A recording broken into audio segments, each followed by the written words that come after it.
어제 미국발 쇼크로 아시아 지수가 역대급을 기록할 정도로 하락을 했습니다. 코스피 200은 오늘 4% 넘게 밀렸고요. 반등 없이 계속 우하향을 했어요. 니케이 지수는 더했죠. 어제도 많이 내렸는데 오늘 더 많이 내렸습니다. 8%거든요. 금리 인상으로 인한 악재까지 더해지면서 한국보다 더 내렸어요. 만약 한국이 금리 인상을 했다면은 일본보다 더 심한 하락을 했을 겁니다.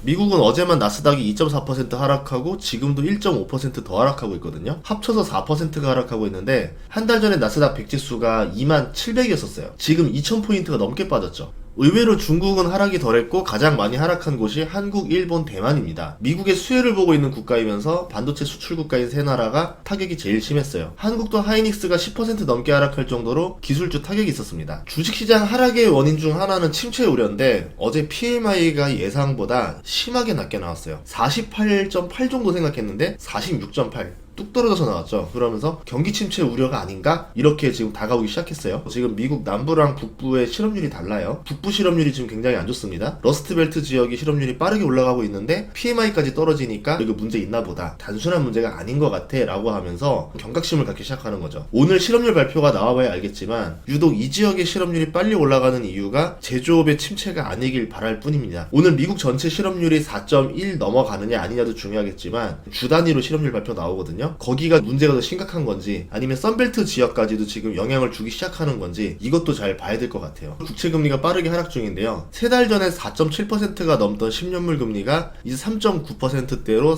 3단계나 내려왔어요. 만약 침체가 맞다면 연준은 금리를 9월에 내리면 안 되겠죠. 7월에 했었어야 되거나 늦더라도 지금 8월에 긴급으로 해야 됩니다. 하지만 선거라서 섣불리 움직일 수도 없어요. 연준이 늘 그래왔듯이 뒤늦게 금리를 내리는 수밖에 없는 상황이죠. 금리 인하보다 침체가 먼저 당도하면은 시장은 소비 둔화, 고용 둔화를 만나게 됩니다. 그동안 증시가 상승하면서 전제 조건이 하나 있었는데 경기 침체가 없다라는 전제 조건이었습니다. 1년 반 전부터 경기가 좋다, 노랜딩이다, 금리 올려도 실적 잘 나온다 이런 믿음으로 증시가 1년 반 동안 내리 올랐었죠. 그동안 연준의 정책, 월가의 투자 방향, AI 상승 랠리, 향후의 기대 실적 모든 게 전제 조건으로 경기가 좋다라는 가정하에 밸류를 다 잡아놨습니다. 연준도 정책을 그렇게 잡아놨어요. 그런데 시장의 대전제가 무너질 때 패닉에 빠집니다. 느리게 나빠지면 대처할 수가 있는데 빠르게 나빠지면은 대처가 안 돼요. 전쟁에서도 적의 진군이 빠르면은 수비를 준비할 틈도 없이 성이 함락되는 경우가 있잖아요. 경기도 빠르게 나빠지면은 연준이라던가 월가, AI 랠리 모두 대비를 할 수 없는 상태에서 당하게 됩니다. 침체의 속도가 생각보다 빠르게 되면은 안 되겠죠. 오늘 실업률이 높게 나오면은 그 속도를 증명하게 되는 거고요. 절대 실업률이 높게 나오면 안 됩니다. 워렌 버핏이 지분을 12일 연속 계속 매도하고 있는데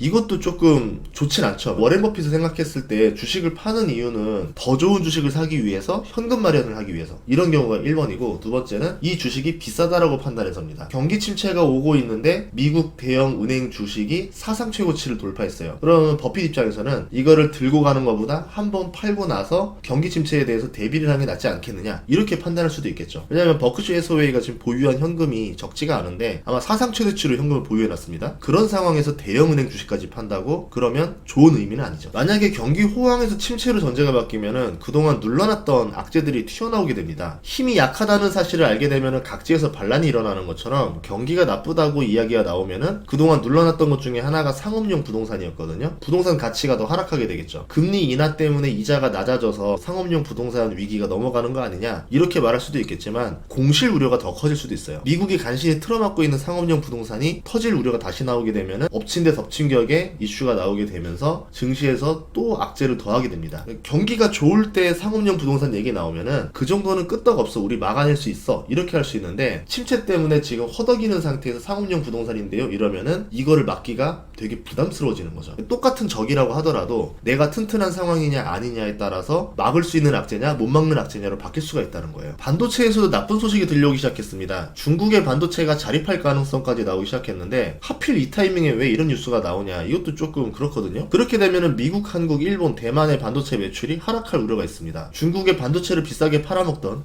AI 칩을 비싸게 팔아먹던 회사들은 시장의 향후 수익을 제거해야 되겠죠. 그러면 기업의 밸류가 급락하게 되죠. 기업의 밸류를 잡는 기본적인 방법이 보통 5년 뒤, 10년 뒤에 예상 순이익을 가지고 현금 흐름 할인 기법으로 나눠서 지금 적정 주가가 얼마다 이렇게 계산을 하는 건데, 향후의 이익이 떨어진다라 가정하게 되면은 지금의 밸류도 떨어지게 되는 거죠. 여기에 인텔이 15,000명을 해고하고 배당도 없다, 3분기 실적 나쁘다 라고 예상을 하면서 주가가 장후에 23% 하락했어요. 향후 가이던스를 순이익을 0.1달러라 말했는데 그냥 적자는 아니다 정도로 위로하는 거지만 실질적으로 예상하기에는 적자로 전환된다 라고 볼 수가 있겠죠. AI 수혜를 받을 줄 알았던 반도체 기업들 중에서 AI로 인한 실적 효과가 없는 기업들이 대거 등장하기 시작했습니다. 2분기 실적 발표의 특징은 실적이 나오는 기업과 실적이 안 나오는 기업으로 갈라지기 시작했다는 점인데, 3분기부터는 실적이 나오는 기업이 더 줄어들겠죠. 그나마 돈 잘 버는 기업은 이번에 엔비디아처럼 반독점법 조사를 받게 될 수도 있어요. 이 반독점법 조사 뉴스가 하필 이 타이밍에 왜 나왔나 싶은데, 지금 악재를 모아놨다가 터트린 살주대첩처럼 지금 써먹는 게 아닌가. 미리 냈어도 됐던 뉴스들이거든요. 왜 갑자기 한꺼번에 나와서 악재를 더하는 건가, 시장의 분위기를 바꾸기 위해서 공매도를 지금 짜고 치는 건가, 이럴 정도로 너무 한꺼번에 나왔어요. 반도체 시장에서 잘 나가는 몇몇 기업들은 이제 향후에 잘 나간다 하더라도 이렇게 반독점법 조사를 받게 되면은 주가가 또 고꾸라질 수도 있는 거거든요. 게다가 빅테크 반도체 시장에서 잘 나가는 몇몇 기업의 독점으로 다른 기업들이 성장하지 못한다는 볼멘 소리가 나오고 있는데, 공화당 부통령 후보 벤스가 여기에 불을 지피는 사람입니다. 향후에도 반독점법으로 인한 압박을 계속 받을 수가 있다는 거죠. 이런 이유들 때문에 9월에 금리 인하 언급한 거를 잘한 판단이다 라고 했던 월가와 언론들이 이제 파월을 비난하기 시작합니다. 7월에 했어야지 왜 9월에 해, 이런 식으로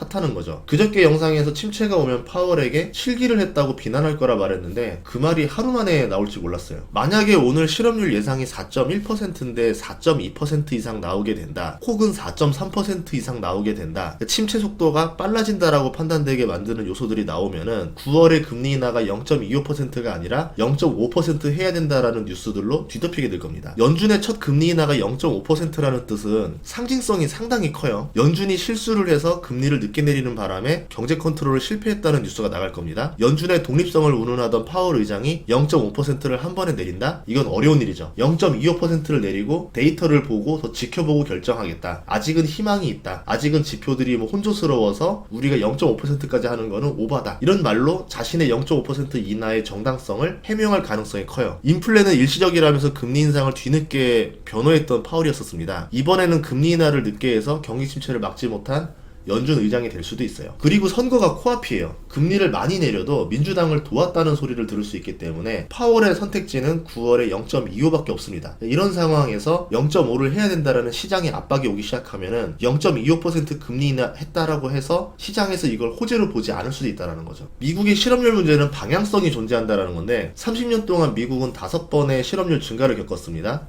그리고 각도의 기울기가 서로 다 달라요. 보다시피 실업률은 가속도가 붙습니다. 코로나 때를 빼고는 몇 달 동안은 서서히 오릅니다. 그러다가 어느 순간부터 갑자기 상승하죠. 골든타임이 존재하는 거예요. 이 골든타임을 놓치고 나면은 실업률이 가파르기 시작하고, 이때는 연준이 금리를 급하게 내린다 하더라도 이미 증시는 박살나고 난 다음이죠. 이번에 실업률 각도는 지금 낮은 편인데, 만약에 여기서 각도가 가파라진다, 가속도가 붙는 시작점이 오기 시작한다, 그러면은 증시가 이걸 먼저 눈치채고 폭락할 수가 있어요. 왜냐하면 연준이 금리를 내려도 못 막을 거라 보는 거죠. 이게 증시에서 제일 위험합니다. 이제 나오는 이야기는 올해 금리 인하 3번 내려라 이런 말인데, 실업률 각도가 급등하기 시작하면은 올해만 6번을 내려야 된다 이런 말들로 바뀔 거예요. 0.5%씩 3번 연속으로 내려라. 0.25, 0.5, 0.75 이렇게 강도를 올려서 시장을 살리겠다는 강한 의지를 보여줘라. 이런 말들을 요구할 겁니다. 예상보다 강한 금리 인하가 나온다. 예를 들어서 파월이 0.25 한 번 하고 다음번에 1.0을 한다. 다시 시장이 환호할 수도 있겠죠. 하지만 이렇게 되면 내년에 다시 찾아올 인플레를 막기가 어려워집니다. 지금 인플레를 틀어막은 상태가 아니에요. 막아가고 있는 상태에서 갑자기 금리 인하를 하게 되면은 인플레가 다시 솟아오를 수밖에 없어요. 즉 파월은 지금 아서번주의 덫에 걸렸다라는 거죠. 금리를 내린다고 모든 게 맞는 키가 아니고, 재무부도 돈을 많이 풀어야 되는데 이미 지금 쓸 수 있는 카드를 잔뜩 쓴 상태에서 다시 오는 침체를 어떻게 막을 수 있느냐, 총알이 바닥난 상태에서 연준이 어떤 방법으로 총알을 마련할 것인가, 이런 우려도 나올 수가 있어요. 지금 얘기한 것들은 최악의 시나리오까지 그린 거고, 만약에 실업률이 잘 막아지고 있다, 이례적인 이슈로 미국 북부 쪽에서 실업률이 오르는 거지 지금 경기가 나쁘지 않다, 이런 지표들이 계속 나오고 물가는 빠르게 커팅되고 있다, 이런 뉴스가 나오면 지금의 위기를 극복할 수도 있을 겁니다. 그런데 시장에서 나오고 있는 악재들을 무시하고 투자할 필요는 없는 거죠. 계속 상황을 체크해야 되겠죠. 제 영상에서도 보면은 한 달 내내 계속 침체 우려라던가 악재들에 대해서 계속 이야기도 하고 좋은 소식도 가끔씩 이야기를 하는 이유가, 호재도 쳐다보면서 악재도 같이 쳐다봐야지만 본인이 올바른 판단을 하지, 지금 악재에만 너무 쏠린 눈을 갖는다던가 호재만 바라본다던가 그러면은 본인이 편향적인 시각으로 투자를 하겠죠. 하락장에서 상방을 베팅한다던가 상승장에서 하락에 베팅한다던가 그렇게 되면 본인만 피해보는 거거든요. 그러니까 본인이 시각을 넓혀야지만 투자를 올바르게 할 수 있다. 그런 점에서 희망적인 얘기, 좀 희망적이지 않은 얘기들을 골고루 하고 있으니까 여러분들도 양해를 좀 부탁드리겠습니다. 다음 시간에도 좋은 정보로 찾아뵙겠습니다. 구독과 좋아요, 알림 설정 잘 부탁드리고요. 주말에 좀 부정적인 시각들이 좀 소화되고 나면은 월요일에는 하락폭이 줄어들 수 있지 않을까, 이렇게도 기대를 해봅니다. 다음 시간에 뵙도록 하겠습니다. 고맙습니다.